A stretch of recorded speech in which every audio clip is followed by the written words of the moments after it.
ਗੁਰਬਖਸ਼ ਸਿੰਘ ਭੰਡਾਲ ਦੀ ਪੁਸਤਕ ਕੱਚੇ ਪੱਕੇ ਰਾਹ ਵਿੱਚੋਂ ਰਚਨਾ ਬਾਪ ਬਿਨਾ ਪੁੱਤ ਕਿਹਨੇ ਕਹਿਣਾ। 12 ਮਾਰਚ 2019 ਨਿਤਨੇਮ ਵਾਂਗ ਸਵੇਰ ਦੀ ਚਾਹ ਪੀਂਦਿਆਂ ਬਾਪ ਨਾਲ ਫੋਨ 'ਤੇ ਗੱਲ ਕਰਦਾ ਹਾਂ। ਲਵੇਰੀ ਗਾਂ ਦੀਆਂ, ਮੌਸਮ ਦੀਆਂ, ਬਾਰਿਸ਼ ਦੀਆਂ, ਫਸਲ ਦੀਆਂ, ਪਿੰਡ ਦੀਆਂ ਤੇ ਆਲੇ ਦੁਆਲੇ ਦੀਆਂ ਫਿਕਰਮੰਦੀ ਜ਼ਾਹਰ ਕਰਦਾ ਹਾਂ ਕਿ ਸਾਈਕਲ 'ਤੇ ਸਾਜਰੇ ਹੀ 3 ਕਿਲੋਮੀਟਰ ਦੂਰ ਗੁਰਦੁਆਰੇ ਨਾ ਜਾਇਆ ਕਰੋ। ਟ੍ਰੈਫਿਕ ਬਹੁਤ ਜ਼ਿਆਦਾ ਹੈ। ਕਾਰਾਂ ਆਦਿ ਵਾਲੇ ਸਾਈਕਲ ਵਾਲਿਆਂ ਨੂੰ ਤਾਂ ਬੰਦੇ ਹੀ ਨਹੀਂ ਸਮਝਦੇ, ਪਰ ਉਹ ਬਜਿੱਦ ਨੇ ਸਾਈਕਲ 'ਤੇ ਨਿਤਨੇਮ ਵਾਂਗ ਗੁਰਦੁਆਰੇ ਜਾਣ ਲਈ। ਅਤੇ ਆਖਰ ਨੂੰ ਮੈਂ ਹਾਰ ਮੰਨਦਾ, ਵਾਅਦਾ ਲੈਂਦਾ ਹਾਂ ਕਿ ਉਹ ਸਵੇਰੇ ਜਲਦੀ ਨਾ ਜਾਣ। ਮੂੰਹ ਹਨੇਰੇ ਕੁਝ ਵੀ ਹੋ ਸਕਦਾ ਹੈ। ਇਹ ਵੀ ਵਾਅਦਾ ਕਰਦਾ ਹਾਂ ਕਿ ਮਈ ਵਿੱਚ ਆਵਾਂਗਾ ਅਤੇ 3 ਕੁ ਮਹੀਨੇ ਇੰਡੀਆ ਰਹਾਂਗਾ। ਜ਼ਿੰਦਗੀ ਦੀ ਢਲਦੀ ਸ਼ਾਮ ਵਿੱਚ ਬਾਪ ਨਾਲ ਕੁਝ ਪਲ ਬਿਤਾਉਣ ਦੀ ਤਮੰਨਾ ਤਾਂ ਸੀ, ਪਰ ਇਸ ਨੂੰ ਪੂਰਨਤਾ ਬੰਨੀ ਪਤਨੀ ਨੇ ਤੋਰਿਆ ਜਦ ਇੱਕ ਦਿਨ ਕਹਿਣ ਲੱਗੀ, ਤੁਸੀਂ 16 ਸਾਲ ਦੀ ਉਮਰ ਵਿੱਚ ਘਰੋਂ ਨਿਕਲ ਗਏ ਸੀ ਉਚੇਰੀ ਪੜ੍ਹਾਈ ਲਈ, ਗ੍ਰੈਜੂਏਸ਼ਨ ਅਤੇ ਪੋਸਟ ਗ੍ਰੈਜੂਏਸ਼ਨ ਕੀਤੀ, 30 ਸਾਲ ਤੱਕ ਕਾਲਜਾਂ ਵਿੱਚ ਪੜ੍ਹਾ ਕੇ ਰਿਟਾਇਰ ਹੋ ਗਏ ਹੋ। ਤੁਹਾਡਾ ਕਦੇ ਜੀਅ ਨਹੀਂ ਕਰਦਾ ਕਿ ਕੁਝ ਸਮਾਂ ਆਪਣੇ ਬਾਪ ਨਾਲ ਵੀ ਬਿਤਾ ਲਿਆ ਜਾਵੇ? ਉਹ ਤਾਂ ਦਰਿਆਵੇ ਕੰਢੀ ਰੁਖੜਾ ਨੇ, ਪਤਾ ਨਹੀਂ ਕਦ ਵਹਿ ਜਾਣ। ਮੈਂ ਆਪਣੇ ਆਪ ਨੂੰ ਕੋਸਦਾ ਪਤਨੀ ਨਾਲ ਵਾਅਦਾ ਕਰਦਾ ਹਾਂ ਕਿ ਇਸ ਗਰਮੀਆਂ ਵਿੱਚ 3 ਮਹੀਨੇ ਬਾਪ ਨਾਲ ਬਿਤਾਉਣੇ ਹਨ। ਜਦ ਇਸ ਬਾਰੇ ਬਾਪ ਨੂੰ ਪਤਾ ਲੱਗਾ ਤਾਂ ਕਹਿਣ ਲੱਗਾ, ਫਿਰ ਤਾਂ 1.5 ਮਹੀਨੇ ਬਾਅਦ ਤੁਸੀਂ ਆ ਹੀ ਜਾਣਾ। ਮਨ ਵਿੱਚ ਸੀ ਕਿ ਉਹਨਾਂ ਦੇ ਜੀਵਨ ਸੰਘਰਸ਼ ਦੀਆਂ ਉਹ ਪਰਤਾਂ ਫਰੋਲਣ ਦੀ ਕੋਸ਼ਿਸ਼ ਕਰਾਂਗਾ ਜੋ ਮੈਨੂੰ ਨਹੀਂ ਪਤਾ। ਉਹਨਾਂ ਪਲਾਂ ਨੂੰ ਮੁੜ ਜਿਉਂਦੇ ਕਰਾਂਗਾ ਜੋ ਬਾਪ ਦੇ ਚੇਤਿਆਂ 'ਚੋਂ ਕਿਰਨ ਲੱਗ ਪਏ ਨੇ।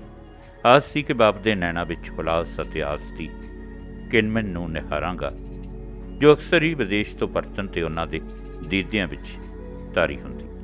ਉਮੀਦ ਸੀ ਕਿ ਮਿਲਣੀ ਵਿੱਚੋਂ ਬਹੁਤ ਸਾਰੇ ਮਾਣਕ ਮੋਤੀ ਮੇਰਾ ਹਾਸਲ ਬਣ ਕੇ, ਜਿਨ੍ਹਾਂ ਦੀ ਚਮਕ ਵਿੱਚੋਂ ਜ਼ਿੰਦਗੀ ਦੇ ਹਨੇਰੇ ਰਾਹਾਂ ਨੂੰ ਰੁਸ਼ਨਾਇਆ ਜਾ ਸਕਦਾ ਹੈ। ਆਪਣਿਆਂ ਦੀ ਖੁਦਗਰਜ਼ੀ ਕਾਰਨ ਉਹਨਾਂ ਦੀਆਂ ਅਪੂਰਨ ਆਸਾਂ, ਤਿੜਕੀਆਂ ਰੀਝਾਂ ਅਤੇ ਤੋੜੇ ਵਾਅਦਿਆਂ ਦੀ ਤਫਸੀਲ ਪਤਾ ਕਰਾਂਗਾ।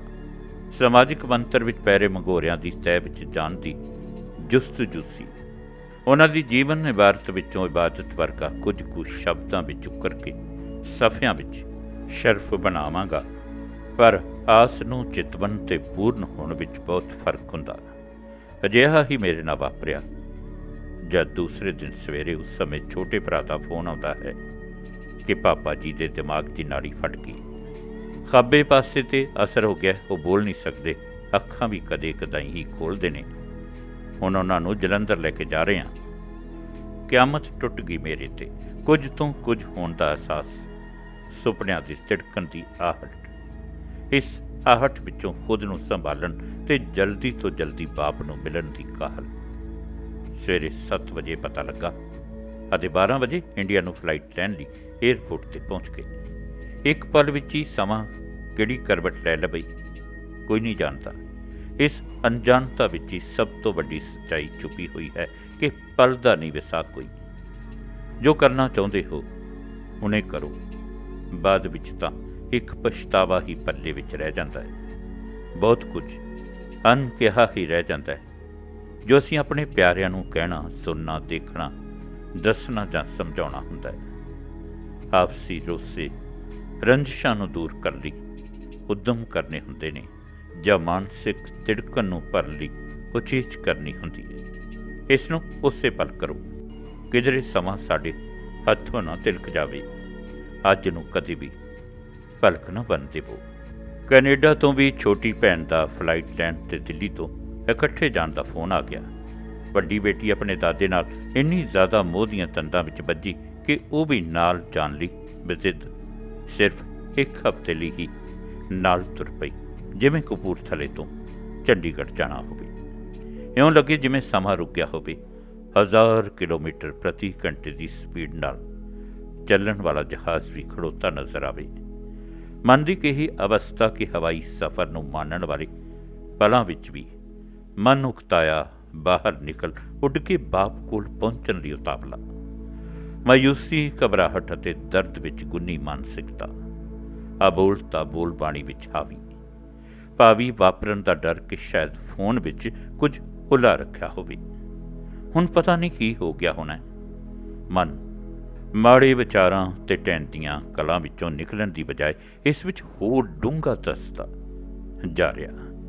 ਇਸੇ ਉਧੇੜ ਬੁਣ ਵਾਲੀ ਮਾਨਸਿਕਤਾ ਵਿੱਚ ਬਹੁਤ ਔਖਾ ਸੀ ਅਮਰੀਕਾ ਤੋਂ ਜਲੰਧਰ ਦੇ ਹਸਪਤਾਲ ਵਿੱਚ ਪਹੁੰਚਣਾ। ਹਸਪਤਾਲ ਦੇ ICU ਵਿੱਚ ਜ਼ਿੰਦਗੀ ਦਾ ਮੁਹਰੈਲ ਤੇ ਸ਼ਾਹ ਸਵਾਰ ਬੇਸੁੱਧ ਹੋਇਆ ਬੈੱਡ 'ਤੇ ਲੇਟਿਆ ਡਾਕਟਰਾਂ ਤੇ ਨਰਸਾਂ ਦੇ ਜਮਘਟੇ ਵਿੱਚ ਜ਼ਿੰਦਗੀ ਨੂੰ ਜਿਉਣ ਅਤੇ ਮੌਤ ਨੂੰ ਹਰਾਉਣ ਲਈ ਪੂਰੀ ਵਾਹ ਲਾ ਰਿਹਾ ਸੀ। ਆਪਣੇ ਪਰਿਵਾਰ ਦੇ ਪਰਦੇਸ ਤੋਂ ਪਰਤਣ ਤੇ ਹਰ ਇੱਕ ਨੂੰ ਸੀਨੇ ਨਾਲ ਲਾ ਕੇ ਆਸ਼ੀਰਵਾਦ ਦੇਣ, ਚਾਵਾਂ ਰੱਤਾ ਮਾਹੌਲ ਸਿਰਜਣ ਤੇ ਖੁਸ਼ੀ ਵਿੱਚ ਖੀਵਾ ਹੋਣ ਵਾਲਾ ਬਾਪ ਇਸ ਗੱਲੋਂ ਬੇਖਬਰ ਕਿ ਉਹਨਾਂ ਦਾ ਵੱਡਾ ਪੁੱਤ ਨੂੰ ਧੀ ਤੇ ਪਲੇਠੀ ਪੋਤਰੀ ਵਿਦੇਸ਼ ਤੋਂ ਉੱਡ ਕੇ ਆ ਗਏ ਹਨ। ਬੰਦ ਅੱਖਾਂ ਤੇ ਬੋਲਣ ਤੋਂ ਅਸਮਰੱਥ ਬਾਪ ਦੀਆਂ ਭਾਵਨਾਵਾਂ ਪ੍ਰਗਟ ਹੋਣ ਤੋਂ ਬੇਹਿੱਸ ਤੇ ਅਹਿਲ। ਖੱਬਾ ਪਾਸਾ ਬਿਲਕੁਲ ਨਿਰਜਿੰਦ, ਆਲੇ ਦੁਆਲੇ ਵਿੱਚ ਪਸਰੀ ਮੂਕ ਚੁੱਪ, ਸਿਸਕੀਆਂ ਦੀ ਰੂਹ ਛਾਲੋ ਛਾਲੀ, ਬੱਚਿਆਂ ਦੀਆਂ ਭਾਵਨਾਵਾਂ ਬਾਪ ਦੀ ਰੂਹ ਤੀਕ ਪਹੁੰਚਣ ਤੋਂ ਅਸਮਰੱਥ। ਬੇਹੋਸ਼ੀ ਯਾਨੀ ਕੋਮਾ ਵਿੱਚ ਪਏ ਹੋਏ ਬਾਪ ਨੇ ਕਿਵੇਂ ਪੁੱਛਣਾ ਕਿ ਕਿਵੇਂ ਰਿਹਾ ਸਫ਼ਰ, ਕਿੰਜ ਸੀਸਾਂ ਦੇਣੀਆਂ, ਕਿੰਜ ਪੋਤਰੀ ਤੇ ਬੱਚਿਆਂ ਦੀਆਂ ਤੋਤਲੀਆਂ ਗੱਲਾਂ ਸੁਣ ਕੇ ਖੁਸ਼ ਹੋਣਾ। ਉਹ ਤਾਂ ਸਿਰਫ ਗੂੰਗੀ ਚੁੱਪ ਦਾ ਸਰੂਪ, ਬਹੁਤ ਹਾਕਾਂ ਮਾਰੀਆਂ ਉਹਨਾਂ ਨੂੰ ਬੁਲਾਉਣ ਲਈ, ਪਰ ਬੇਸੁੱਧ ਬਾਪ ਕਿਵੇਂ ਆਪਣੀਆਂ ਆਂਦਰਾਂ ਤੋਂ ਮਨਫੀ ਹੁੰਦਾ ਹੈ। ਇਸ ਮੌਕੇ 'ਤੇ ਸਭ ਤੋਂ ਵੱਡੀ ਸੱਚਾਈ ਜਗ ਜ਼ਾਹਿਰ ਸੀ। ਅਸੀਂ ਇਸ ਸੱਚਾਈ ਤੋਂ ਮੁਨਕਰ ਹੋ ਉਸ ਦੀ ਆਵਾਜ਼ ਸੁਣ ਲਈ ਹੱਠ ਕਰਦੇ ਰਹੇ। ਦੀਦਿਆਂ ਦੀ ਚਮਕ ਦੇਖਣ ਲਈ, ਅੱਖਾਂ ਖੋਲ੍ਹਣ ਲਈ ਲਿਲਕੜੀਆਂ ਕੱਢਦੇ ਰਹੇ। ਸਾਡੀਆਂ ਕੋਸ਼ਾਂ ਆਖਰੋਂ ਬੇਆਸ ਹੋ ਗਈਆਂ। ਸਾਡੇ ਸਾਹਮਣੇ ਸੀ ਟੀਕੇ ਲਗਾਉਣ ਤੋਂ ਨਾਬਰ ਬਾਪ, ਸੂਈਆਂ ਨਾਲ ਵਿੰਨਿਆ ਸਾਹਾਂ ਦੀ ਟੁੱਟਦੀ ਤੰਦ ਨੂੰ ਜੋੜਨ ਲਈ ਪੂਰੀ ਵਾਹ ਲਾ ਰਿਹਾ। ਯਾਦ ਆਇਆ ਕਿ ਕੇਰਾਂ ਬਾਪ ਦੀ ਖੱਬੀ ਲੱਤ 'ਤੇ ਹਲ ਦਾ ਚੌ ਵੱਜਣ ਕਾਰਨ 10 ਇੰਚ ਲੰਬਾ ਤੇ 2 ਇੰਚ ਡੂੰਘਾ ਜ਼ਖਮ ਹੋ ਗਿਆ। ਸਾਫੇ ਨਾਲ ਲੱਤ ਨੂੰ ਬੰਨ ਜਦ ਡਾਕਟਰ ਕੋਲ ਆਏ ਤਾਂ ਕਹਿੰਦਾ, ਟਾਂਕੇ ਲੱਗਣਗੇ, ਬੇਹੋਸ਼ੀ ਦਾ ਟੀਕਾ ਲਾ ਦਿੰਦਾ।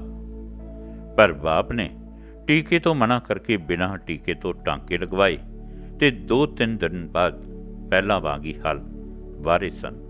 ਇਹ ਉਹਨਾਂ ਦਾ ਦਰਦ ਦੀ ਪਰਵਾਹ ਨਾ ਕਰਨ ਤੇ ਪੀੜ ਨੂੰ ਹਰਾਉਣ ਦੀ ਫਿਤਰਤ ਸੀ।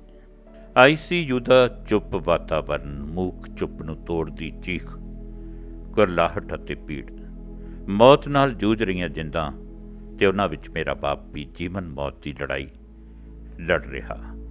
ਅੱਖਾਂ ਵਿੱਚ ਨਮੀ, ਇਸ ਨਮੀ ਵਿੱਚ ਇੱਕ ਹਿਰਖ, ਦਰਦ, ਪੀੜਾ ਅਤੇ ਪੀੜਾ ਵਿੱਚੋਂ ਉਭਰਨ ਦੀ ਨਹੀਂ ਸੀ ਉਕਸੁਕ। ਦਿਮਾਗ ਦੀ ਨਾੜੀ ਫਟਣ ਕਾਰਨ ਬੇਸੁੱਧ ਪਿਆ ਬਾਪ ਮੇਰੇ ਲਈ ਦੇਖਣਾ ਖੁਦ ਤੋਂ ਬੇਮੁਖਤਾ ਤੇ ਬੇਯਕੀਨੀ ਸੀ। ਸਾਰੀ ਉਮਰ ਗੋਲੀ ਖਾਣ ਤੋਂ ਪਰਹੇਜ਼ ਕਰਨ ਵਾਲਾ ਅਤੇ ਸਾਈਕਲ ਨੂੰ ਆਖਰੀ ਪਲ ਤੱਕ ਹਮ ਸਫ਼ਰ ਸਮਝਣ ਵਾਲੇ ਬਾਪ ਨੂੰ ਇਹ ਬਿਮਾਰੀ ਇੰਜ ਘੇਰ ਲਵੇਗੀ ਸੋਚ ਕੇ ਹੀ ਮਨ ਦੀ ਉਥਲ ਪੁਥਲ ਵਿੱਚ ਗਵਾਚ ਜਾਂਦਾ ਹਾਂ।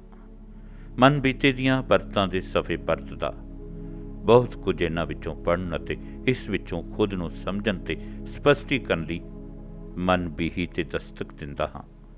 ਇੱਕਦਮ ਮੇਰੀ ਨਿਗਾਹ ਸੱਜੇ ਹੱਥ ਦੀਆਂ ਦੋਹਾਂ ਉਂਗਲਾਂ 'ਤੇ ਜਾਂਦੀ ਹੈ ਜੋ ਡਾਕਟਰਾਂ ਵੱਲੋਂ ਪੱਟੀ ਨਾਲ ਬੰਨ੍ਹੀਆਂ ਹੋਈਆਂ ਨੇ। ਸੋਚਦਾ ਹਾਂ ਸ਼ਾਇਦ ਕੋਈ ਜ਼ਖਮ ਹੋਵੇ। ਪਤਾ ਲੱਗਦਾ ਕਿ ਬਾਪ ਦੇ ਹੱਥ ਨੂੰ ਕੰਟਰੋਲ ਕਰਨ ਲਈ ਇਸ ਪੱਟੀ ਰਾਹੀਂ ਇੱਕ ਰੱਸੀ ਪਾ ਕੇ ਬੈੱਡ ਨਾਲ ਬੰਨ੍ਹਿਆ ਗਿਆ ਸੀ ਤਾਂ ਕਿ ਉਹ ਲੱਗੀ ਹੋਈ ਆਕਸੀਜਨ ਜਾਂ ਖਾਣੇ ਲਈ ਨੱਕ ਵਿੱਚ ਪਾਈ ਨਾਲੀ ਨੂੰ ਬੇਹੋਸ਼ੀ ਵਿੱਚ ਲਾ ਨਾ ਦੇਵੇ। ਪਰਿਵਾਰ ਨੂੰ ਹੱਥਾਂ ਨਾਲ ਦੁਆਵਾਂ ਤੇ ਸੀਸਾਂ ਵੰਡਣ ਵਾਲਾ ਤੇ ਸ਼ਾਮਾਂ ਦਾ ਨਿਉਂਦਾ ਦੇਣ ਵਾਲੇ ਬਾਪ ਦੀਆਂ ਉਂਗਲਾਂ ਦਾ ਵੱਜੇ ਜਾਣਾ ਮਨ ਨੂੰ ਮਾਯੂਸ ਕਰ ਗਿਆ। ਨਰਸ ਦੀ ਸਲਾਹ ਨਾਲ ਮੈਂ ਸੱਜੇ ਹੱਥ ਦੀਆਂ ਦੋਹਾਂ ਉਂਗਲਾਂ 'ਤੇ ਵੱਜੀ ਪੱਟੀ ਨੂੰ ਖੋਲ੍ਹਦਾ ਹਾਂ। ਉਂਗਲਾਂ 'ਤੇ ਪਏ ਨਿਸ਼ਾਨ ਅਤੇ ਇਹਨਾਂ ਦੀ ਕੀਰਤੀ ਨੂੰ ਨਤਮਸਤਕ ਹੁੰਦਾ। ਇਹਨਾਂ ਦੀਆਂ ਬਰਕਤਾਂ ਦੇ ਖਿਆਲਾਂ ਵਿੱਚ ਗਵਾਚਦਾ ਹਾਂ। ਇਹਨਾਂ ਉਂਗਲਾਂ 'ਤੇ ਪਈਆਂ ਚੀਜ਼ਾਂ ਨੂੰ ਹੱਥਾਂ ਨਾਲ ਮਿਟਾਉਂਦਾ, ਉਂਗਲਾਂ ਦੇ ਸਫ਼ਰ ਨੂੰ ਕਿਆਸਦਾ, ਖੁਦ ਵਿੱਚੋਂ ਖੁਦ ਹੀ ਮਨਫੀ ਹੋ ਜਾਂਦਾ। ਹੰਝੂਆਂ ਨਾਲ ਭਰ ਜਾਂਦੇ ਨੇ ਨੈਣ। ਮਨ ਉਸ ਸ਼ਖਸੀਅਤ ਨੂੰ ਪੁਨਰ ਸਰਜੀਤ ਕਰਦਾ ਹੈ ਜੋ ਮੇਰੀ ਸਮੁੱਚੀ ਨੀਂਹ, ਦਿੱਖ ਅਤੇ ਸਮੁੱਚੀ ਬਣਤਰ ਵਿੱਚ ਅਹਿਮ ਅਤੇ ਪ੍ਰਮੁੱਖ ਸੀ। ਇਹਨਾਂ ਉਂਗਲਾਂ ਨੂੰ ਫੜ ਕੇ ਮੇਰੇ ਨਿੱਕੇ ਨਿੱਕੇ ਹੱਥਾਂ ਨੇ ਤੁਰਨਾ ਸਿੱਖਿਆ ਸੀ ਤੇ ਇਸਨੇ ਪੈਰਾਂ ਦੇ ਨਾਮੀ ਸਫ਼ਰ ਦਾ ਸਿਰਨਾਮਾ ਖੁਣਿਆ ਸੀ। ਇਹਨਾਂ ਉਂਗਲਾਂ ਦਾ ਆਸਰਾ ਹੁਣ ਵੀ ਮੇਰੇ ਰਾਹਾਂ ਵਿੱਚ ਆਈਆਂ ਮੁਸ਼ਕਲਾਂ ਨੂੰ ਹੱਲ ਕਰਨ ਤੇ ਮਜ਼ਬੂਤੀ ਨਾਲ ਖੜੇ ਰਹਿਣ ਲਈ ਮੂਲ ਆਧਾਰ ਹੈ। ਇਹ ਉਂਗਲੀ ਫੜ ਕੇ ਪਹਿਲੇ ਕਦਮ ਪੁੱਟਣ ਲੱਗਿਆ ਬਾਪ ਨੇ ਹੱਲਾਸ਼ੇਰੀ ਦਿੱਤੀ ਸੀ, ਜਿਹੜੀ ਮੇਰਾ ਹਾਸਲਪਨ ਮਾਲੂਕ ਮਨ ਵਿੱਚ ਸਦਾ ਲਈ ਖੁਣੀ ਗਈ।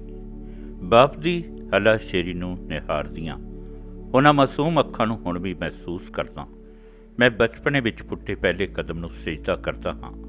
ਇਸ ਉਂਗਲ ਨੂੰ ਘੁੱਟ ਕੇ ਫੜ ਬਚਪਨੇ ਵਿੱਚ ਰਿਆੜ ਕੀਤੀ ਹੋਵੇਗੀ ਤੇ ਬਾਪ ਨੇ ਮੇਰੀ ਜ਼ਿੱਦ ਪੂਰਤੀ ਨੂੰ ਆਪਣਾ ਮਾਣ ਸਮਝਿਆ ਹੋਵੇਗਾ। ਪਰ ਮੇਰੇ ਬਾਪ ਦੀ ਦਿਆਲਤਾ ਦਾ ਬਿਰਖ ਤਾਂ ਹੁਣ ਤੱਕ ਵੀ ਲਹਿਰਾਉਂਦਾ, ਮੇਰੇ ਜੀਵਨ ਝੋਲੀ ਵਿੱਚ ਨਿਆਮਤਾਂ ਦੇ ਫਲ ਪਾਉਂਦਾ ਹੈ। ਇਸ ਉਂਗਲ ਨੂੰ ਫੜ ਕੇ ਮੈਂ ਖੇਤਾਂ ਬੰਨੀ ਜਾਂਦੇ ਬਾਪ ਨਾਲ ਜਾਣ ਦੀ ਜਿੱਦ ਜ਼ਰੂਰ ਕੀਤੀ ਹੋਵੇਗੀ, ਪਰ ਬਾਪ ਦੀ ਪਲੋਸਣੀ ਨੇ ਮੇਰੀ ਜ਼ਿੱਦ ਨੂੰ ਮੋਮ ਵਾਂਗ ਪਿਘਲਾ ਦਿੱਤਾ ਹੋਵੇਗਾ। ਜ਼ਿੰਦਗੀ ਵਿੱਚ ਹਾਰ ਨਾ ਮੰਨਣ ਵਾਲਾ ਤੇ ਹਰ ਔਕੜ ਨੂੰ ਮੂਹਰੇ ਹੋ ਕੇ ਟੱਕਰਨ ਵਾਲਾ ਬਾਪ ਆਖਰ ਨੂੰ ਸਮੇਂ ਹੱਥੋਂ ਹਾਰ ਮੇਰੇ ਸਾਹਮਣੇ ਬੇਵੱਸੀ ਵਿੱਚ ਬੈੱਡ ਬਣਿਆ ਹੈ। ਇਹਨਾਂ ਉਂਗਲਾਂ ਨਾਲ ਮੇਰੀ ਉਂਗਲ ਨੂੰ ਫੜ ਕੇ ਹੀ ਮੇਰਾ ਬਾਪ ਮੈਨੂੰ ਸਕੂਲ ਲੈ ਕੇ ਗਿਆ ਹੋਵੇਗਾ। ਮੇਰਾ ਜਨਮ ਵਾਢੀ ਤੋਂ ਕੁਝ ਦਿਨ ਪਹਿਲਾਂ ਅੱਖਰ ਰਾਹੀ ਤੋਰਨ ਦਾ ਸਬਬ ਬਣਿਆ ਹੋਵੇਗਾ। ਬਾਪ ਦੇ ਕਿਹੜੇ ਸੁਪਨੇ ਹੋਣਗੇ ਜਿਹੜੇ ਉਹ ਪੂਰੇ ਨਾ ਕਰ ਸਕਿਆ ਅਤੇ ਉਹਨਾਂ ਨੂੰ ਆਪਣੇ ਬੇਟੇ ਰਾਹੀਂ ਪੂਰੇ ਕਰਨਾ ਚਾਹੁੰਦਾ ਸੀ। ਬਾਪ ਦੀਆਂ ਨਾ ਉਂਗਲਾਂ ਸਦਕਾ ਹੀ ਮੇਰੀਆਂ ਉਂਗਲਾਂ ਨੇ ਕਲਮ ਨੂੰ ਆਪਣਾ ਕਿੱਤਾ ਬਣਾ ਕਲਮ ਕਿਰਤੀ ਬਣਨ ਦਾ ਉਦਮ ਕੀਤਾ, ਜਿਸ ਵਿੱਚ ਬਾਪ ਦੀ ਹਰ ਮੋੜ ਤੇ ਦਿੱਤੀ ਹੱਲਾਸ਼ੇਰੀ ਮੇਰਾ ਹਾਸਲ ਰਿਹਾ। ਇਹ ਕਲਮ ਹੀ ਪੂਰਨਿਆਂ ਤੇ ਲਿਖਦੀ ਹੌਲੀ ਹੌਲੀ ਅੱਖਰਾਂ ਦੀ ਤਾਸੀਰ ਤੇ ਤਰਤੀਬ ਨੂੰ ਪਛਾਣ ਕੇ ਪੂਰਨੇ ਪਾਉਣ ਜੋਗੀ ਹੋ ਗਈ। ਹਰਫਾਂ ਰਾਹੀਂ ਗਿਆਨ ਜੋਤ ਨੂੰ ਮਸਤਕ ਵਿੱਚ ਉਤਾਰਨਾ ਤੇ ਫਿਰ ਇਸ ਗਿਆਨ ਚਾਨਣ ਨੂੰ ਵੰਡਣ ਦਾ ਧਰਮ ਤਾਂ ਬਾਪ ਦੀ ਉਂਗਲੀ ਦਾ ਕਰਜ਼ਾ ਮੋੜਨ ਦਾ ਨਿਗੂਣਾ ਜਿਹਾ ਉਦਮ ਹੈ ਜੋ ਹੁਣ ਤੱਕ ਨਿਭਾ ਰਿਹਾ ਹਾਂ। ਸੱਜੇ ਹੱਥ ਦੀਆਂ ਇਹਨਾਂ ਉਂਗਲਾਂ ਨੇ ਹੀ ਕਣਕ ਮੱਕੀ ਨੂੰ ਕੇਰਨ ਦਾ ਗੁਣ ਦੱਸਦਿਆਂ, ਹਲ ਵਾਹੁੰਦਿਆਂ ਪੋਰ ਨਾਲ ਬੀਜ ਕੇਰਨ ਦਾ ਮੇਰੀ ਗੁਣ ਮੇਰੇ ਜ਼ਿਹਨ ਵਿੱਚ ਧਰਿਆ। ਇਹਨਾਂ ਉਂਗਲਾਂ ਰਾਹੀਂ ਕੇਰੇ ਬੀਜ ਨਾਲ ਪੈਦਾ ਹੋਈ ਫਸਲ ਦਾ ਹੁਲਾਰ ਭੜੋਲੇ ਭਰਦਾ ਪਰਿਵਾਰਕ ਖੁਸ਼ਹਾਲੀ ਦਾ ਹਾਸਲ ਬਣ ਜਾਂਦਾ ਸੀ। ਬਾਪ ਦੀਆਂ ਪੈੜਾਂ ਵਿੱਚ ਨਿੱਕੇ ਨਿੱਕੇ ਪੈਰ ਧਰਨ ਵਾਲੇ ਹੌਲੀ ਹੌਲੀ ਆਪ ਬਾਪ ਬਣ ਕੇ ਨਵੀਆਂ ਪੈੜਾਂ ਸਿਰਜਣ ਜੋਗੇ ਹੋ ਜਾਂਦੇ ਨੇ। ਪਰ ਬੱਚੇ ਦੀਆਂ ਪੈੜਾਂ ਹਮੇਸ਼ਾ ਆਪਣੇ ਬਾਪ ਤੋਂ ਨਿਗੂਣੀਆਂ ਹੁੰਦੀਆਂ ਨੇ। ਦਰਅਸਲ ਕੋਈ ਵੀ ਬੱਚਾ ਬਾਪ ਦੀਆਂ ਪੈੜਾਂ ਦੇ ਮੇਚ ਆ ਹੀ ਨਹੀਂ ਸਕਦਾ। ਇਹ ਉਂਗਲਾਂ ਜਿਹੀਆਂ ਉਂਗਲਾਂ ਸਨ ਜੋ ਜੀਵਨ ਦਾਤੀਆਂ ਬਣ ਕੇ ਬਖਸ਼ਿਸ਼ਾਂ ਕਰਦੀਆਂ ਸਨ। ਜਦ ਇਹਨਾਂ ਨੂੰ ਅਹਿਲ ਪਈਆਂ ਦੇਖਦਾ ਹਾਂ ਤਾਂ ਉਂਗਲਾਂ ਦੇ ਸਫ਼ਰ ਦੀ ਸੰਪੂਰਨਤਾ ਤੇ ਜਿੱਥੇ ਉਲਾਸ ਹੈ ਉੱਥੇ ਮਾਣ ਭਰਿਆ ਅਹਿਸਾਸ ਵੀ ਮਨ ਵਿੱਚ ਪੈਦਾ ਹੁੰਦਾ ਹੈ ਕਿ ਇਹਨਾਂ ਉਂਗਲਾਂ ਨੇ ਕਰਾਮਾਤੀ ਸਮਿਆਂ ਦੀ ਸਿਰਜਣਾ ਕੀਤੀ। ਇਹ ਉਂਗਲਾਂ ਰਾਹ ਦਸੇਰਾ, ਮੰਜ਼ਿਲਾਂ ਦਾ ਸਿਰਨਾਮਾ, ਮਸਤਕ ਰੇਖਾਵਾਂ ਨੂੰ ਸੁਚਾਰੂ ਰੂਪ ਵਿੱਚ ਉਕਰਨ ਦਾ ਸੁਚੱਜਾ ਸਬਬ। ਬਾਪ ਨਾਲ ਮੇਲੇ ਵਿੱਚ ਜਾਣ ਸਮੇਂ ਇਹਨਾਂ ਉਂਗਲਾਂ ਨੂੰ ਘੁੱਟ ਕੇ ਫੜਨ ਦਾ ਚੇਤਾ ਅਜੇ ਹੀ ਮਿੱਠ ਛਾ ਪੈ ਕੇ ਕਪਟੀ ਦੁਨੀਆ ਦੀ ਬੇਇਤਬਾਰੀ, ਬਦ ਇਖਲਾਕੀ, ਬੇਈਮਾਨੀ ਤੇ ਰਿਸ਼ਤਿਆਂ ਵਿਚਲੀ ਗੰਧਰੇਪਨ ਦੇ ਦੌਰ ਵਿੱਚ ਵੀ ਜੀਵਨ ਦੀਆਂ ਕਦਰਾਂ ਕੀਮਤਾਂ ਦੀ ਉਂਗਲ ਛੱਡਣ ਦੀ ਕਦੇ ਵੀ ਕੁਤਾਹੀ ਨਹੀਂ ਕੀਤੀ। ਬਾਪ ਦੀਆਂ ਇਹ ਉਂਗਲਾਂ ਸਰਬੱਤ ਦੇ ਭਲੇ ਦਾ ਮੀਰੀ ਗੁਣ ਬਣ ਕੇ ਮੇਰੇ ਰਾਹਾਂ ਨੂੰ ਰੁਸ਼ਨਾ ਰਹੀਆਂ ਨੇ। ਬਾਪ ਦੀਆਂ ਇਹਨਾਂ ਉਂਗਲਾਂ ਨੇ ਪੋਤੇ ਪੋਤੀਆਂ, ਦੋਤੇ ਦੋਤੀਆਂ ਅਤੇ ਅਗਾਂਹ ਉਹਨਾਂ ਦੇ ਬੱਚਿਆਂ ਦੀ ਛੋਹ ਮਾਣੀ। ਇਹ ਛੋਹ ਵਿਚਲੇ ਅਹਿਸਾਸ ਤੇ ਕੁੱਟਣ ਦੀ ਨਿੱਘ ਮਿਲਣੀ ਦਾ ਅਜਿਹਾ ਆਲਮ ਸੀ ਕਿ ਬਾਪ ਵੱਡੇ ਪਰਿਵਾਰ ਦਾ ਹਰ ਦਿਲ ਅਜੀਜ਼ ਸੀ। ਇਹਨਾਂ ਉਂਗਲਾਂ ਦੇ ਨਾਲ ਹੀ ਉਹ ਬੱਚਿਆਂ ਦੇ ਸਿਰਾਂ ਨੂੰ ਪਰੋਸਦਾ ਰਿਹਾ, ਦੁਆਵਾਂ ਦਿੰਦਿਆਂ ਨਵੇਰੀ, ਸਿਹਤਮੰਦ ਤੇ ਚੰਗੇਰੀ ਉਮਰ ਦੀ ਅਸੀਸ ਨਾਲ ਨਿਵਾਜਦਾ ਰਿਹਾ। ਉਮਰ ਦੇ ਆਖਰੀ ਪੜਾਅ 'ਤੇ ਉਸਨੇ ਆਪਣਾ ਸਾਰਥਕ ਰੁਝੇਵਾਂ ਪੈਦਾ ਕਰ ਲਿਆ ਸੀ। ਪਿੰਡ ਤੋਂ 3 ਕਿਲੋਮੀਟਰ ਦੂਰ ਹਰ ਰੋਜ਼ ਗੁਰਦੁਆਰੇ ਸਾਈਕਲ 'ਤੇ ਜਾਣਾ, ਕੁਝ ਸਮਾਂ ਪ੍ਰਸ਼ਾਦ ਦੀ ਸੇਵਾ ਕਰਨੀ ਤੇ ਫਿਰ ਵਾਪਸ ਪਿੰਡ ਨੂੰ ਪਰਤ ਆਉਣਾ। ਦਿਮਾਗ ਦੀ ਨਾਲੀ ਫਟਣ ਵਾਲੇ ਦਿਨ ਵੀ ਉਸਨੇ ਆਪਣਾ ਇਹ ਨਿਤਨੇਮ ਨਿਭਾਇਆ। ਉਹਨਾਂ ਦੀਆਂ ਇਹ ਉਂਗਲਾਂ ਪ੍ਰਸ਼ਾਦ ਵੰਡ ਕੇ ਗੁਰੂ ਰੂਪੀ ਅਸੀਸ ਤੇ ਮਿਹਰ ਹਰ ਅਭਿਲਾਸ਼ੀ ਨੂੰ ਦਿੰਦੀਆਂ ਰਹੀਆਂ। ਬਾਪ ਦੀਆਂ ਇਹਨਾਂ ਉਂਗਲਾਂ ਦੇ ਗੱਲਾਂ 'ਤੇ ਪਏ ਨਿਸ਼ਾਨ ਵੀ ਯਾਦ ਆਉਂਦੇ ਨੇ ਜਦ ਗਲਤੀਆਂ ਤੇ ਕੋਤਾਹੀਆਂ ਨੂੰ ਨਾ ਮਨਜ਼ੂਰ ਕਰਨ ਵਾਲੇ ਬਾਪ ਦੀ ਵਾਰ-ਵਾਰ ਅਵੱਗਿਆ ਉਂਗਲਾਂ ਦੇ ਨਿਸ਼ਾਨ ਉਕਰਨ ਤੀਕ ਫੈਲ ਗਈ। ਭਾਵੇਂ ਉਹਨਾਂ ਦੇ ਦੀਦਿਆਂ ਵਿੱਚ ਪਛਤਾਵੇ ਦੀ ਨਮੀ ਬਹੁਤ ਜਲਦੀ ਧਰਤੀ ਸੀ, ਪਰ ਉਹ ਆਪਣੇ ਬੱਚਿਆਂ ਨੂੰ ਦੁਨਿਆਵੀ ਅਲਾਮਤਾਂ ਤੋਂ ਦੂਰ ਰੱਖ ਮਿਹਨਤੀ ਮਾਣ ਮੱਤੇ ਮੁੜਕੇ ਦੇ ਮੋਤੀ ਤੇ ਮੁਸ਼ੱਕਤ ਦਾ ਮਾਣ ਬਣਾਉਣ ਲਈ ਫਿਕਰਮੰਦ ਸਨ। ਇਸ ਪ੍ਰਤੀ ਉਚੇਚ ਉਹਨਾਂ ਦੀ ਪ੍ਰਮੁਖਤਾ ਸੀ। ਯਾਦ ਆਉਂਦਾ ਹੈ ਪ੍ਰੈਪ ਵਿੱਚੋਂ ਫੇਲ ਹੋਣਾ। ਬਾਪ ਦੇ ਸੁਪਨੇ ਦੇ ਤਿੜਕਣ ਦੀ ਆਵਾਜ਼ ਹੁਣ ਵੀ ਕੰਨੀ ਗੂੰਜਦੀ ਹੈ। ਹੁਣ ਵੀ ਦਿਸਦਾ ਉਸ ਦੀ ਅੱਖ ਵਿੱਚ ਲਟਕਿਆ ਹੰਝੂ, ਜੋ ਗੱਲਾਂ ਤੇ ਪਈਆਂ ਲਾਸਾਂ ਨਾਲੋਂ ਵੀ ਡੂੰਘਾ ਨਿਸ਼ਾਨ ਮੇਰੇ ਮਨ ਵਿੱਚ ਉਕਰ ਗਿਆ ਸੀ। ਇਹ ਸਭ ਕੁਝ ਹੁਣ ਵੀ ਮੇਰੇ ਚੇਤਿਆਂ ਵਿੱਚ ਸਜਰਾ ਹੈ। ਬਾਪ ਦੇ ਨੈਣੀ ਲਟਕਦਾ ਉਹ ਹੰਝੂ ਮੇਰੇ ਦੀਦਿਆਂ ਵਿੱਚ ਉਚੇਚੇ ਦਿਸ ਹੱਦਿਆਂ ਦਾ ਸਰਨਾਮਾ ਖੁੰਦਾ ਰਿਹਾ ਅਤੇ ਬਾਪ ਦੀ ਹੱਲਾਸ਼ੇਰੀ ਸੁਪਨ ਪੂਰਤੀ ਲਈ ਪ੍ਰੇਰਦੀ ਰਹੀ। ਬਾਪ ਦੀਆਂ ਉਂਗਲਾਂ ਦੀ ਪੁਖਤਗੀ ਸਾਹਮਣੇ ਜਦ ਮੈਂ ਆਪਣੀਆਂ ਉਂਗਲਾਂ ਕਿਆਸਦਾ ਹਾਂ ਤਾਂ ਮੇਰੀਆਂ ਉਂਗਲਾਂ ਬਹੁਤ ਨਿਗੂਣੀਆਂ ਨੇ। ਜੋ ਸਫਲਤਾ ਤੇ ਸ਼ਰਫ ਬਾਪ ਦੀਆਂ ਉਂਗਲਾਂ ਦੇ ਨਾਮ ਹੈ, ਮੇਰੀਆਂ ਉਂਗਲਾਂ ਉਹ ਬੁਲੰਦੀ ਹਾਸਲ ਨਹੀਂ ਕਰ ਸਕੀਆਂ, ਕਿਉਂਕਿ ਬਾਪ ਸਾਹਮਣੇ ਬੱਚਾ ਪਾਉਣਾ ਹੀ ਤਾਂ ਹੁੰਦਾ ਹੈ। ਬਾਪ ਦੀਆਂ ਇਹ ਉਂਗਲਾਂ ਭਾਵੇਂ ਕਲਮ ਤੋਂ ਵਿਰਵੀਆਂ ਰਹਿ ਗਈਆਂ, ਪਰ ਕਰਮ ਦੀਆਂ ਧਨੀ ਕਿਰਤ ਦਾ ਮਾਨ ਤੇ ਸੁਚੱਜਤਾ ਦਾ ਸਿਖਰ ਉਹਨਾਂ ਦਾ ਹਾਸਲ ਸੀ। ਇਹਨਾਂ ਉਂਗਲਾਂ ਨੇ ਸਾਰੇ ਬੱਚਿਆਂ ਨੂੰ ਕਲਮ ਦੇ ਰਾਹੀਂ ਤੋਰਿਆ। ਉਹ ਜਾਣਦੇ ਸੀ ਕਿ ਕਲਮ ਜੋਤ ਹੀ ਜੀਵਨ ਨਾਦ ਦਾ ਆਧਾਰ ਹੈ। ਇਹਨਾਂ ਉਂਗਲਾਂ ਰਾਹੀਂ ਜਦ ਹੱਥ ਨੇ ਪ੍ਰਾਣੀ ਫੜੀ ਤਾਂ ਹਲ ਨੇ ਬੰਜਰ ਧਰਤ ਨੂੰ ਭਾਗ ਲਾਏ। ਚੌ ਸਾਹਮਣੇ ਆਈਆਂ ਟੀਮਾਂ ਨੂੰ ਪ੍ਰਾਣੀ ਨਾਲ ਹਟਾ, ਬਲਦਾਂ ਦੀ ਤੋਰ ਨੂੰ ਸੁਖਾਵਾਂ ਬਣਾ। ਹਲ ਵਾਹੁੰਦਿਆਂ ਹੱਡੀਆਂ ਨਾਲ ਢੀਮਾਂ ਵੀ ਪੈਂਦਾ ਰਿਹਾ। ਉਹ ਇੱਕ ਵੇਲੇ ਕਈ ਕੰਮ ਕਰਦਾ ਸੀ, ਇਕੱਲਾ ਹੁੰਦਿਆਂ ਵੀ ਬੋਲਤਾ ਦਾ ਬਿੰਬ ਬਣ ਮਨੁੱਖੀ ਸਮਰੱਥਾ ਨੂੰ ਨਵੀਆਂ ਤਰਜੀਹਾਂ ਤੇ ਤਰਤੀਬਾਂ ਦੇਣ ਦੇ ਕਾਬਲ ਹੋਇਆ। ਪਰ ਹੁਣ ਇਹਨਾਂ ਉਂਗਲਾਂ ਦੀ ਲਾਚਾਰਗੀ ਮੇਰੇ ਮਨ 'ਤੇ ਗਹਿਰਾ ਅਸਰ ਕਰ ਰਹੀ ਹੈ। ਹਰ ਕੰਮ ਨੂੰ ਤੁੱਛ ਸਮਝਣ ਵਾਲੀਆਂ ਇਹ ਉਂਗਲਾਂ ਹੁਣ ਹਿੱਲਣ ਤੋਂ ਵੀ ਮੁਤਾਜ। ਮੂੰਹ ਵਿੱਚ ਪਾਈ ਹੋਈ ਨਾਲੀ ਰਾਹੀਂ ਤਰਲ ਫੂਡ ਵਿੱਚੋਂ ਜੀਉਣ ਸ਼ਕਤੀ ਪ੍ਰਾਪਤ ਕਰਨ ਵਾਲੇ ਬਾਪ ਦੀਆਂ ਇਹ ਉਂਗਲਾਂ ਆਪਣੀ ਬੇਲੋੜਤਾ 'ਤੇ ਝੂਰ ਰਹੀਆਂ, ਆਪਣੀ ਅਸਮਰੱਥਾ 'ਤੇ ਉਹਨਾਂ ਵਿੱਚ ਪੈਦਾ ਹੋਈ ਹੀਨਤਾ। ਜਦ ਉਂਗਲਾਂ ਬੁਰਕੀ ਤੋੜਨ ਤੋਂ ਲਾਚਾਰ ਹੋ ਜਾਣ ਤਾਂ ਮੂੰਹ ਵਿੱਚ ਬੁਰਕੀ ਪਾਉਣ ਦੀ ਕਿਵੇਂ ਆਸ ਲਗਾਈ ਜਾ ਸਕਦੀ ਹੈ। ਅਜਿਹੇ ਮੌਕੇ 'ਤੇ ਬੱਚਿਆਂ ਦੀਆਂ ਉਂਗਲਾਂ ਬਾਪ ਦੀਆਂ ਉਂਗਲਾਂ ਦਾ ਰੂਪ ਵਟਾ, ਉਸ ਦੀਆਂ ਹਰ ਕਿਰਿਆਵਾਂ ਦੀ ਸੁਰਤਾਲਤਾ ਤੇ ਸੁਚੱਜਤਾ ਦਾ ਸੁਚਮ ਹੁੰਦੀਆਂ। ਬੱਚਿਆਂ ਦੀ ਨਿਗਰਾਨੀ ਹੇਠ ਬਾਪ ਪਿਛਲ ਖੁਰੀ ਤੁਰਨ ਲਈ ਕਾਲਾ ਤੇ ਮਜਬੂਰ। ਬਾਪ ਦੀਆਂ ਉਂਗਲਾਂ ਨੂੰ ਆਪਣੇ ਸੋਹਲ ਹੱਥਾਂ ਵਿੱਚ ਪਲੋਸਦਾ ਇਹਨਾਂ ਦੇ ਖੁਰਦਰੇਪਣ ਵਿੱਚੋਂ ਉਸ ਦੀ ਮੁਲਾਇਮਤਾ ਨੂੰ ਚੇਤੇ ਕਰਦਾ ਹਾਂ, ਜੋ ਬਾਪ ਆਪਣੇ ਬੱਚਿਆਂ ਤੇ ਉਹਨਾਂ ਦੇ ਬੱਚਿਆਂ ਦੇ ਨਾਮ ਕਰਦਾ ਸੀ। ਉਹਨਾਂ ਲਈ ਦੁਆਵਾਂ ਕਰਦਾ ਸੀ, ਉਹਨਾਂ ਦੀਆਂ ਆਸ਼ਾਵਾਂ ਦੀ ਪੂਰਤੀ ਵਿੱਚੋਂ ਆਪਣੀ ਪੂਰਨਤਾ ਕਿਆਸਦਾ ਸੀ। ਕਈ ਵਾਰ ਬਾਪ ਆਪਣਿਆਂ ਦੀ ਬੇਖੁਦੀ ਤੇ ਤਿਲ ਵੀ ਮਰਦਾ ਸੀ। ਉਂਗਲਾਂ ਦਾ ਹੀ ਖੁਰਦਰਾਪਨ ਅਜਿਹੀ ਇਬਾਰਤ ਜੋ ਕਰਤਾਰੀ ਝਲਕਾਰਾ ਬਣ ਜੀਵਨ ਰਚਨਾਉਂਦੀ ਤੇ ਮਨੁੱਖ ਨੂੰ ਜਿਉਣਾ ਸਿਖਾਉਂਦੀ। ਕੰਪਿਊਟਰ ਯੁੱਗ ਦੇ ਵਾਸੀ ਇਸ ਖੁਦਰੇਪਨ ਦੀ ਖੁਦਦਾਰੀ ਨੂੰ ਕਿੰਝ ਸਮਝਣਗੇ ਕਿ ਖੁਦਰਾਪਨ ਹੀ ਅਕਸਰ ਹੱਥਾਂ ਦੀਆਂ ਲਕੀਰਾਂ ਹੁੰਦੀਆਂ, ਜਿਨ੍ਹਾਂ ਵਿੱਚੋਂ ਜੀਵਨ ਦੀ ਅਮੁੱਲਤਾ ਤੇ ਅਮੀਰਤਾ ਦ੍ਰਿਸ਼ਟਮਾਨ ਹੁੰਦੀ। ਉਂਗਲਾਂ ਦਾ ਸਫ਼ਰ ਕੀਰਤੀਆਂ, ਕਾਰਨਾਮਿਆਂ ਤੇ ਕਾਮਯਾਬੀਆਂ ਤੋਂ ਬਾਅਦ ਹੁਣ ਕਬਰ ਬਣ ਲਈ ਕਾਲਾ, ਪਰ ਇਹਨਾਂ ਦੀ ਮਿਕਨਾਤੀਸੀ ਸ਼ੋਅ ਤੇ ਅਹਿਸਾਸ ਜੀਵਨ ਦੀਆਂ ਅਨੰਤ ਸੰਭਾਵਨਾਵਾਂ ਤੇ ਸਮਰੱਥਾਵਾਂ ਦੀ ਨਿਸ਼ਾਨਦੇਹੀ। ਇਹੀ ਹੈ ਮੇਰੇ ਜੀਵਨ ਦਾ ਸ਼ਰਫ।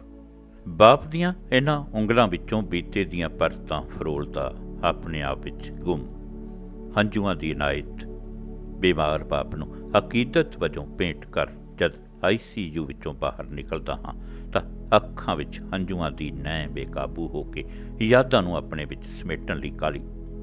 ਪਰ ਹੰਝੂਆਂ ਨੂੰ ਕਿਵੇਂ ਸਮਝਾਵਾਂ ਕਿ ਦਿਲ ਤੇ ਉਕਰੀਆਂ ਯਾਦਾਂ ਆਖਰੀ ਸਾਹ ਤੀਕ ਸਾਥ ਨਿਭਾਉਣ ਦਾ ਧਰਮ ਨਿਭਾਉਂਦੀਆਂ ਨੇ।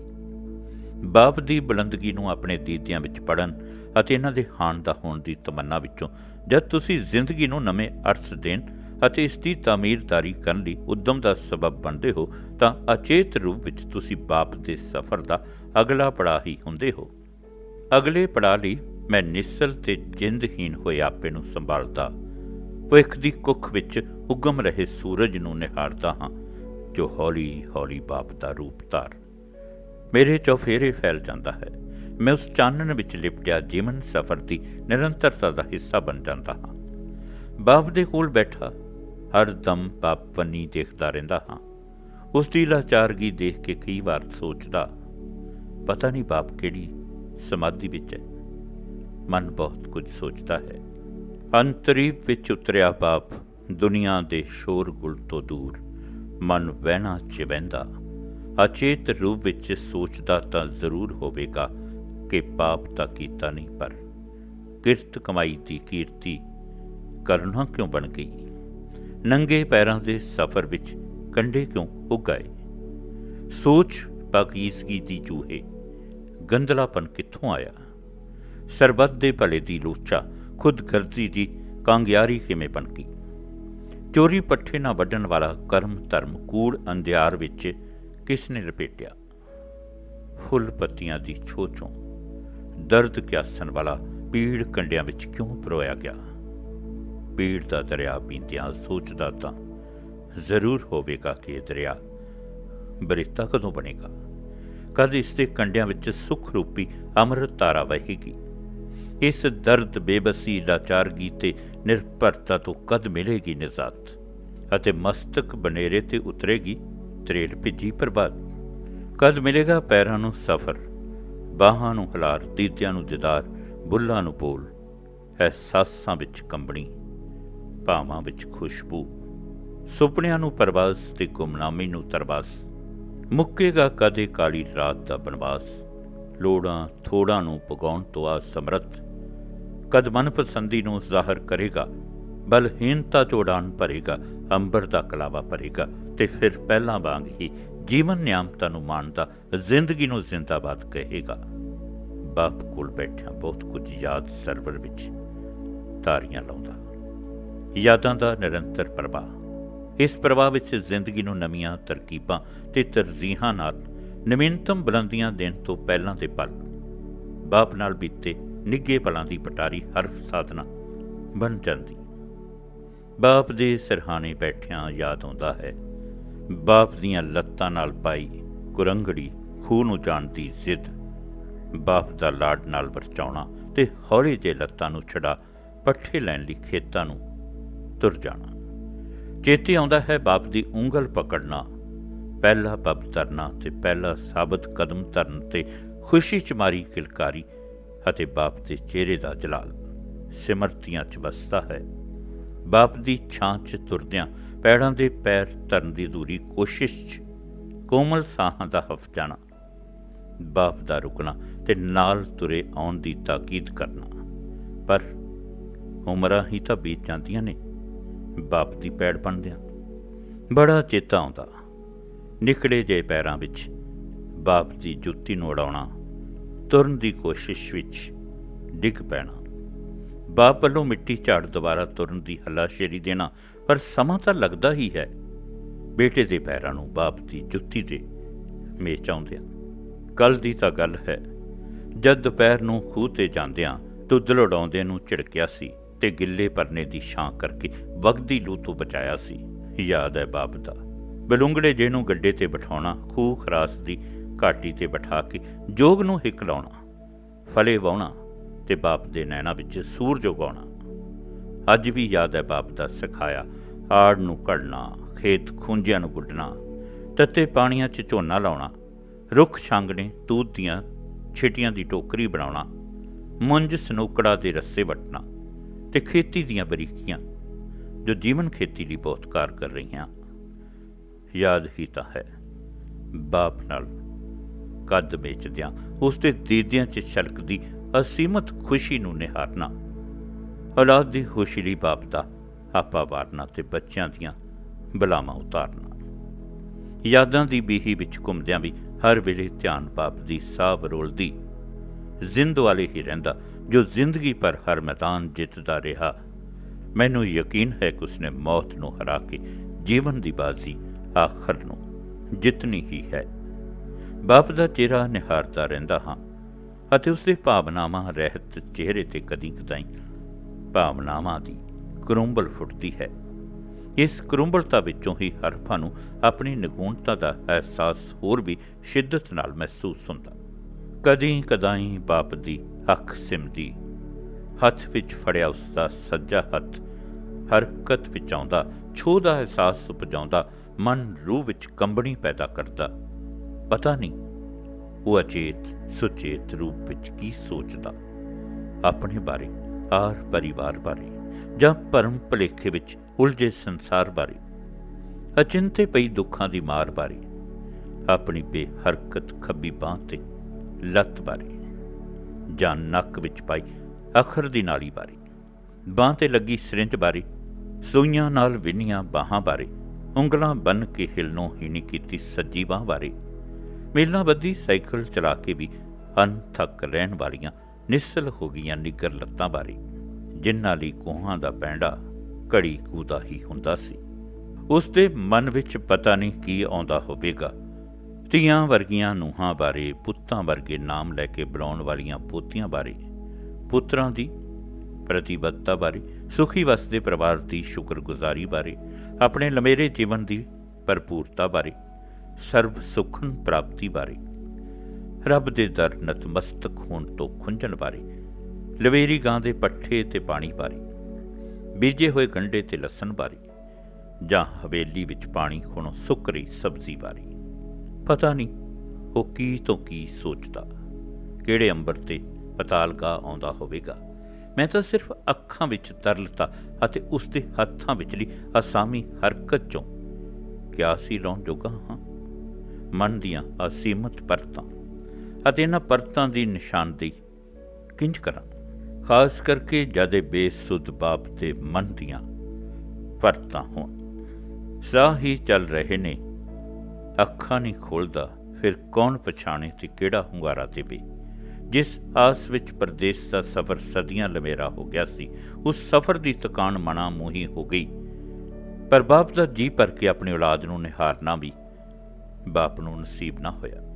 ਹਰਫ ਸਿਜ਼ਕੀਆਂ ਬਣ ਕੇ ਕਾਗਜ਼ ਨੂੰ ਪਿਉਣ ਲੱਗੇ। ਨਬਜ਼ ਦਾ ਚੱਲਣਾ, ਸਾਹਾਂ ਦਾ ਨਿਰੰਤਰ ਆਣਾ ਜਾਣਾ, ਨੱਕ ਰਾਹੀਂ ਜਾਂਦੀ ਤਰਲ ਖੁਰਾਕ, ਗਲੂਕੋਜ਼ ਦੀ ਤਿਪ ਤਿਪ, ਸੱਜੇ ਹੱਥ ਦਾ ਹਿਲਣਾ, ਕਦੇ ਕਦਾਈ ਅੱਖ ਦਾ ਝਪਕਣਾ ਜੀਵਨ ਨਹੀਂ ਹੁੰਦਾ। ਜੀਵਨ ਵਿੱਚ ਤਾਂ ਸਾਹ ਧੜਕਦੇ ਨੇ, ਅੱਖਾਂ ਸੁਪਨੇ ਲੈਂਦੀਆਂ, ਬਾਤਾਂ ਪਾਈਆਂ ਜਾਂਦੀਆਂ, ਹਾਕ ਤੇ ਹੁੰਗਾਰਾ ਸੁਣਾਈ ਦਿੰਦੇ, ਸਾਹਮਣਿਆਂ ਦੇ ਬਿੰਬ ਅੰਤਰੀਬ ਵਿੱਚ ਉਤਰਦੇ, ਬੋਲਾਂ ਨਾਲ ਹਵਾ ਰੋਮਕਦੀ, ਹਰਫ ਪਰਵਾਜ਼ ਭਰਦੇ, ਲਫ਼ਜ਼ਾਂ ਵਿੱਚ ਮਿਠਾਸ ਘੁਲਦੀ, ਦਿਲ ਦੀਆਂ ਗੱਲਾਂ ਸਾਂਝੀਆਂ ਹੁੰਦੀਆਂ ਤੇ ਰੂਹ ਰਜਤਾ ਨੂੰ ਨਵੀਂ ਦਸ਼ਾ ਤੇ ਦਿਸ਼ਾ ਮਿਲਦੀ। ਜਾਗਦੀ ਜ਼ਿੰਦ ਵਿੱਚ ਅਰਥਾਂ ਦੀ ਨਿਸ਼ਾਨਦੇਹੀ, ਹੋਠਾਂ 'ਚ ਬੋਲ ਪੁੰਗਾਰੇ, ਜਿਨ੍ਹਾਂ ਦੀ ਕੋਮਲ ਛੋ ਬਣਦੀ, ਜੀਵਨੀ ਕੋਮਲਤਾ ਦੀ ਤਰਾਤਲ, ਹੱਥ ਕੁਰੰਗੜੀ, ਰਿਸ਼ਤਿਆਂ ਦੀ ਪਕੜ, ਸਬੰਧ ਸਦੀਵਤਾ ਤੇ ਸਪਰਸ਼ ਸੰਗੀਤਕਤਾ, ਸਾਹਾਂ ਨੂੰ ਸਮਤੋਰ ਬਖਸ਼, ਜੀਵਨ ਮੀਰੀ ਦਾ ਗੁਣ ਬਣਦੇ, ਹੱਥ ਫੜ ਕੇ ਤੁਰਨ ਦੀ ਜਾਚ, ਅਦਾ ਅਦਾਇਗੀ ਬਣਦੀ, ਹੱਥ ਹੱਥਾਂ ਨਾਲ ਮਿਲ ਕੇ ਹਲੀਮੀ ਤੇ ਅਸੀਸ ਦਿੰਦੇ, ਅਰਦਾਸ ਕਰਦੇ ਤੇ ਉਨੀ ਜ਼ਿੰਦਗੀ ਵਿੱਚ ਤਰਵਾਸ ਧਰਦੇ। ਹੱਥਾਂ 'ਚੋਂ ਹੱਥ ਛੁੱਟਦਾ ਤਾਂ ਜੀਵਨ ਨੀਰਸਤਾ, ਵਿਛੋੜਾ ਵਿਗੋਚਾ ਵਕਤ ਨੂੰ ਵਕਤ ਬਣਾਉਂਦਾ। ਜੀਵਨ ਤਾਂ ਹੁੰਦਾ ਭਾਵਾਂ ਦਾ ਤੇਜ਼ ਤਪ, ਅਹਿਸਾਸਾਂ ਦੀ ਅਰਾਧਨਾ, ਪਿਆਰ ਗੁਲਜ਼ਾਰ, ਮੋਹ ਅਜ਼ਾਨ, ਜੋ ਆਲੇ ਦੁਆਲੇ ਵਿੱਚ ਤਾਰੀ ਹੋ ਸਾਹਾਂ ਨੂੰ ਔਤਰ ਜਾਣ ਤੋਂ ਹੋੜਦੀ। ਜ਼ਿੰਦਗੀ ਦੀ ਖੂਬਸੂਰਤੀ ਖੂਬਸੂਰਤ ਜੀਨ ਥਿੰਚ ਹੁੰਦੀ, ਜੋ ਬਾਪ ਕੋਲੋਂ ਰੁੱਸ ਕੇ ਕਰੂਪਤਾ ਦਾ ਕਹਿਰ ਬਣ ਚੁੱਕੀ ਹੈ। ਇਹ ਜਿਉਣਾ ਨਹੀਂ, ਸਾਹ ਸੰਤਾਪ ਹੁੰਦਾ। ਬਾਪ ਅਜਿਹਾ ਤਾਂ ਨਹੀਂ ਸੀ ਜਿਉਣਾ ਚਾਹੁੰਦਾ ਜਿਸ ਤਰ੍ਹਾਂ ਦਾ ਅੱਜ ਜਿਉਣ ਲਈ ਮਜਬੂਰ ਹੈ। ਐ ਖੁਦਾ, ਬਾਪ ਦੀ ਪੀੜਾ ਸਾਮੀ, ਪੁੱਤ ਦੀ ਬੇਬਸੀ ਨੂੰ ਅਰਥਹੀਨ ਨਾ ਕਰ। ਜੀ ਕਰਦਾ ਕੋਈ ਤਾਂ ਅਜਿਹਾ ਕਰਾਂ, ਬਾਪ ਤੇ ਅਹਿਸਾਨਾਂ ਦਾ ਕਰਜ਼ ਉਤਾਰਾਂ, ਉਸ ਦੀਆਂ ਦੁਆਵਾਂ ਦਾ ਮੁੱਲ ਮੋੜਾਂ, ਉਸ ਦੇ ਹਿੱਸੇ ਦਾ ਪੀੜ ਸਾਗਰ ਪੀਵਾਂ ਅਤੇ ਉਸ ਦੀ ਤਲੀ ਤੇ ਸੁੱਚੇ ਸਾਹਾਂ ਦੀ ਰੁਮਕਣੀ ਤਰ੍ਹਾਂ। ਪਰ ਮੈਂ ਬੇਬਸ ਬੇਸੁੱਧ ਪਏ ਬਾਪ ਦੇ ਸਾਹਾਂ ਦੀ ਗਿਣਤੀ ਕਰਦਾ ਆਪਣੇ ਸਾਹ ਵੀ ਭੁੱਲਣ ਲੱਗ ਪਿਆ ਹਾਂ। ਸੱਚੀ ਕਿੰਨਾ ਨਿਕੰਮਾ ਤੇ ਅਰਥਹੀਨ ਹਾਂ। ਬਾਪ ਕੋਲ ਬੈਠਾ ਮੈਂ, ਮੇਰੇ ਲਈ ਬਹੁਤ ਔਖਾ ਹੈ ਬਾਪ ਦੀ ਅੱਖ ਖੁੱਲ੍ਹਣ ਤੇ ਬੋਲਣ ਲਈ, ਉਸਦੇ ਮੂੰਹ ਵਿੱਚੋਂ ਹੁੰਦੀ ਹਰਕਤ ਨੂੰ ਉਲਥਾਉਣ। ਕਿਹੜੇ ਬੋਲ ਕਿਆਸਾਂ, ਕਿਹੜੀਆਂ ਬੰਨਾਂ ਤਰਵਾਸਾਂ ਤੇ ਡਿੱਗਦੇ ਮਨ ਨੂੰ ਕਿਹੜੀਆਂ ਬਣਾਵਾਂ ਆਸਾਂ ਕਿ ਬਾਪ ਦੀ ਸਿਹਤਮੰਦੀ ਦਾ ਸੱਚ ਮੇਰੀ ਸੋਚ ਦਾ ਹਾਸਲ ਬਣ ਜਾਵੇ। ਪਰ ਵੇਖੀ ਡਰ ਪ੍ਰਤੱਖ ਨਜ਼ਰ ਆਉਂਦਾ ਹੈ। ਅੱਖਾਂ ਦੀਆਂ ਪਲਕਾਂ ਦਾ ਹਿਲਣਾ ਮੇਰੇ ਮਨ ਵਿੱਚ ਘਬਰਾਹਟ ਅਤੇ ਸੂਖਮਤਾ ਪੈਦਾ ਕਰਦਾ ਕਿ ਉਹ ਕੀ ਦੇਖਣਾ ਚਾਹੁੰਦਾ ਹੈ। ਉਸ ਦੇ ਦੀਦੇ ਕਿਸ ਨੂੰ ਭਾਲਦੇ ਨੇ, ਉਸ ਦੀਆਂ ਅੱਖਾਂ ਵਿੱਚ ਕਿਹੜੇ ਬਿੰਬਾਂ ਨੂੰ ਵਾਰ-ਵਾਰ ਦੇਖਣ ਅਤੇ ਉਹਨਾਂ ਨਾਲ ਆਪਣਤ ਜਿਉਣ ਦੀ ਤਮੰਨਾ ਹੈ।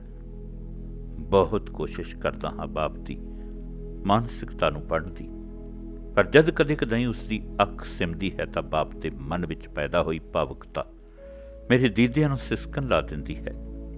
ਪਤਾ ਨਹੀਂ ਬਾਪ ਦੇ ਮਨ ਵਿੱਚ ਕੀ ਆਇਆ ਹੋਵੇਗਾ ਕਿ ਉਹ ਬੇਹਰਕਤ ਤੇ ਬੇਜ਼ੁਬਾਨ ਅਥਰੂਆਂ ਰਾਹੀਂ ਆਪਣੀ ਵੇਦਨਾ ਪ੍ਰਗਟਾ ਰਿਹਾ ਹੈ ਅਤੇ ਵੇਦਨਾ ਮੇਰੇ ਮਨ ਨੂੰ ਪਿਘਲਾਉਂਦੀ ਹੈ।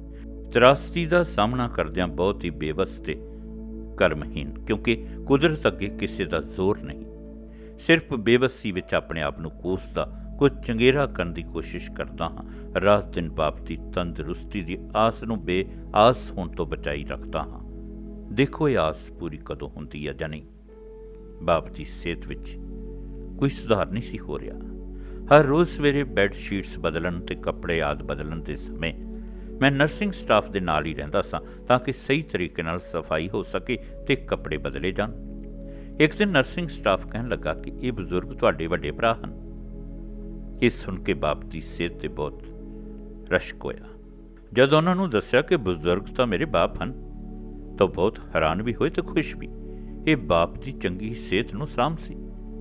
ਆਖਰ ਨੂੰ ਡਾਕਟਰਾਂ ਨੇ ਘਰ ਲਿਜਾ ਕੇ ਸੇਵਾ ਕਰਨ ਦੀ ਸਲਾਹ ਦਿੱਤੀ ਤਾਂ ਅਸੀਂ ਇੱਕ ਟ੍ਰੇਨਡ ਨਰਸ ਨੂੰ ਘਰ ਵਿੱਚ ਰੱਖਣ ਤੇ ਪਿਤਾ ਜੀ ਨੂੰ ਮੈਡੀਕਲ ਸਹੂਲਤਾਂ ਆਦਿ ਨੂੰ ਸਹੀ ਤਰੀਕੇ ਨਾਲ ਦੇਣ ਦੀ ਤਰਜੀਹ ਵਜੋਂ ਨਾਲ ਲੈ ਲਿਆ। ਘਰ ਵਿੱਚ ਹੀ ਆਕਸੀਜਨ ਡ੍ਰਿਪ ਆਦਿ ਦਾ ਪੂਰਾ ਇੰਤਜ਼ਾਮ ਕਰ ਲਿਆ। ਇੱਕ ਹਫ਼ਤੇ ਤੱਕ ਬਾਪ ਨੇ ਮੇਰੇ ਘਰ ਨੂੰ ਭਾਗ ਲਾਏ, ਪਰ ਉਹਨਾਂ ਦੀ ਤਕਲੀਫ ਦੇਖੀ ਨਹੀਂ ਸੀ ਜਾ ਸਕਦੀ। ਬਹੁਤ ਦੁੱਖ ਹੁੰਦਾ ਸੀ ਬਾਪ ਨੂੰ ਪੀੜਾਂ ਵਿੱਚ ਪੀੜ ਹੁੰਦਿਆਂ ਦੇਖਣਾ। ਕਦੇ ਕਦਾਈ ਬਾਪ ਥੋੜ੍ਹੀ ਜਿਹੀ ਅੱਖ ਖੋਲ੍ਹਦਾ, ਸਾਹਮਣੇ ਦੇਖਦਾ ਹੈ, ਕੁਝ ਵੀ ਪਤਾ ਨਹੀਂ ਲੱਗਦਾ। ਸ਼ਾਇਦ ਉਹਨਾਂ ਦਾ ਦਿਮਾਗ ਕੰਮ ਨਹੀਂ ਕਰ ਰਿਹਾ। ਅਸੀਂ ਬਹੁਤ ਕੋਸ਼ਿਸ਼ ਕਰਦੇ ਹਾਂ ਯਾਦ ਕਰਵਾਉਣ ਲਈ। ਸੋਚਦਾ ਹਾਂ ਕਿ ਸ਼ਾਇਦ ਬਾਪ ਆਪਣੀ ਔਲਾਦ ਨੂੰ ਦੇਖ ਕੇ ਸੋਚੇ ਕਿ ਕਿਵੇਂ ਫੁੱਲਾਂ ਵਰਗੇ ਬੱਚਿਆਂ ਨੂੰ ਪਾਲ ਕੇ ਵੱਡੇ ਕੀਤਾ। ਆਪੋ ਆਪਣੇ ਜੀਵਨ ਵਿੱਚ ਉਹ ਮਿਹਨਤੀ ਤੇ ਕਾਮਯਾਬ ਨੇ, ਮੇਰੇ ਨਾਲ ਬਰਮੇਚਦੇ ਨੇ, ਪਰ ਮੈਂ ਇਹਨਾਂ ਨੂੰ ਚੰਗੀ ਤਰ੍ਹਾਂ ਨਿਹਾਰ ਵੀ ਨਹੀਂ ਸਕਦਾ, ਬੋਲ ਸਾਂਝੇ ਨਹੀਂ ਕਰ ਸਕਦਾ। ਉਸ ਦੀਆਂ ਬੇਜ਼ਬਾਨ ਭਾਵਨਾਵਾਂ ਬਹੁਤ ਤੜਫਦੀਆਂ ਹੋਣਗੀਆਂ। ਉਹਨਾਂ ਦੀ ਸੂਖਮਤਾ ਤੇ ਕੋਮਲਤਾ ਹੌਂਕੇ ਭਰਤੀ ਹੋਵੇਗੀ। ਬਾਪ ਦੀ ਮਸਤਕ ਸੋਚ ਵਿੱਚ ਹੋ ਰਹੀ ਉਥਲ ਪੁਥਲ ਨੂੰ ਕਿੰਜ ਉਲਥਾਵਾਂ, ਕਿਵੇਂ ਉਹਨਾਂ ਦੀ ਥਾਂ ਪਾਵਾਂ, ਕਿਵੇਂ ਉਹਨਾਂ ਵਿਚਲੀ ਸਾਰਥਕਤਾ ਨੂੰ ਆਪਣੀਆਂ ਤਰਜੀਹਾਂ ਬਣਾਵਾਂ। ਸ਼ਾਇਦ ਸੋਚਦਾ ਹੋਵੇ ਕਿ ਪਰਦੇਸੀ ਪੁੱਤ ਇੱਥੇ ਕਿਵੇਂ ਆ, ਇਸ ਨੂੰ ਕਿਸ ਨੇ ਸੱਦਿਆ, ਕਿਉਂ ਆਏ ਅਤੇ ਇਹ ਕਿੰਨਾ ਕੁ ਚਿਰ ਰਹਿਣਗੇ। ਆਪਣੀਆਂ ਪੋਤਰੀਆਂ ਨੂੰਹਾਂ ਤੇ ਧੀਆਂ ਨੂੰ ਆਲੇ ਦੁਆਲੇ ਦੇਖ ਕੇ ਸੋਚਦਾ ਤਾਂ ਹੋਵੇਗਾ ਕਿ ਮੈਨੂੰ ਕੀ ਹੋਇਆ ਕਿ ਸਾਰਾ ਪਰਿਵਾਰ ਮੇਰੇ ਦੁਆਲੇ ਝੁਰਮਟ ਬਣ ਕੇ ਖੜਾ ਹੈ। ਇਹ ਵੱਖਰੇ ਮੁਹਾਂਦਰੇ ਵਾਲੀ ਕੁੜੀ ਯਾਨੀ ਨਰਸ ਕੌਣ ਹੈ ਜੋ ਮੇਰੇ ਆਪਣਿਆਂ ਦੇ ਨਾਲ ਮੇਰੀ ਦੇਖਭਾਲ ਕਰਦੀ ਹੈ, ਇੱਥੇ ਕਿਉਂ ਆਈ ਹੈ। ਬਹੁਤ ਸਾਰੇ ਖਿਆਲ ਬਾਪ ਦੀ ਮਸਤਕ ਜੂ ਵਿੱਚ ਉਤਪੰਨ ਹੁੰਦੇ ਹੋਣਗੇ ਜਿਨ੍ਹਾਂ ਨੂੰ ਪ੍ਰਗਟ ਕਰਨ ਦੀ ਕੁਦਰਤ ਵੱਲੋਂ ਹੀ ਬਣਾਈ ਹੈ, ਕਿਉਂਕਿ ਉਹਨਾਂ ਦਾ ਖੱਬਾ ਪਾਸਾ ਬਿਲਕੁਲ ਹੀ ਸਿਥਲ ਹੋ ਗਿਆ ਹੈ। ਜ਼ਬਾਨ ਬੰਦ, ਸਿਰਫ ਸੱਜਾ ਹੱਥ ਤੇ ਸੱਜੀ ਲਾਤੀ ਕਦੇ ਕਦਾਈ ਹਰਕਤ ਕਰਦੇ ਨੇ। ਸੋਚਦਾ ਤਾਂ ਹੋਵੇਗਾ ਕਿ ਮੈਂ ਕਿੱਥੇ ਹਾਂ, ਕੌਣ ਲੈ ਕੇ ਆਇਆ, ਕਿਉਂ ਲਿਆਂਦਾ ਗਿਆ, ਕਿਉਂ ਹੈ ਮੇਰੇ ਦੁਆਲੇ ਨਾਲੀਆਂ ਦਾ ਜਾਲ। ਮੈਂ ਤਾਂ ਸਾਰੀ ਉਮਰ ਇੱਕ ਗੋਲੀ ਵੀ ਕਦੇ ਨਹੀਂ ਸੀ ਖਾਧੀ। ਟੀਕਿਆਂ ਤੋਂ ਡਰਨ ਵਾਲਾ ਬਾਪ ਹੁਣ ਟੀਕਿਆਂ ਦਾ ਵਿੰਨਿਆ ਪੀੜ ਹੋਇਆ ਪੀੜਾਂ ਵਿੱਚੋਂ ਹੀ ਸਾਹਾਂ ਦੀ ਨਿਰੰਤਰਤਾ ਨੂੰ ਜਿਉਂ ਰਿਹਾ ਹੈ। 31 ਮਾਰਚ ਦਾ ਦਿਨ, ਸਵੇਰੇ 8 ਵਜੇ ਦਾ ਵਕਤ। ਬੇਸੁਰਤੀ ਵਿੱਚ ਸਾਹਾਂ ਦੀ ਪੂੰਜੀ ਖਰਚ ਕਰੇ ਬਾਪ ਕੋਲ ਬੈਠਾ, ਬਾਹਾਂ ਤੇ ਲੱਤਾਂ ਨੂੰ ਹੌਲੀ ਹੌਲੀ ਨੱਪ ਰਿਹਾ ਹਾਂ। 18 ਦਿਨ ਹੋ ਗਏ ਨੇ ਬੇਸੁਰਤੀ ਦੇ। ਕੋਈ ਨਹੀਂ ਬੋਲਾਂ ਦੀ ਸਾਂਝ ਤੇ ਨਾ ਹੀ ਅੱਖ ਪੁੱਟਦੇ। ਕਦੇ ਕਦੇ ਅੱਖ ਖੁੱਲ੍ਹਣ ਦਾ ਭੁਲੇਖਾ ਜਾ ਪੈਂਦਾ ਜੋ ਸਿਰਫ ਇੱਕ ਭਰਮ ਹੀ ਹੁੰਦਾ।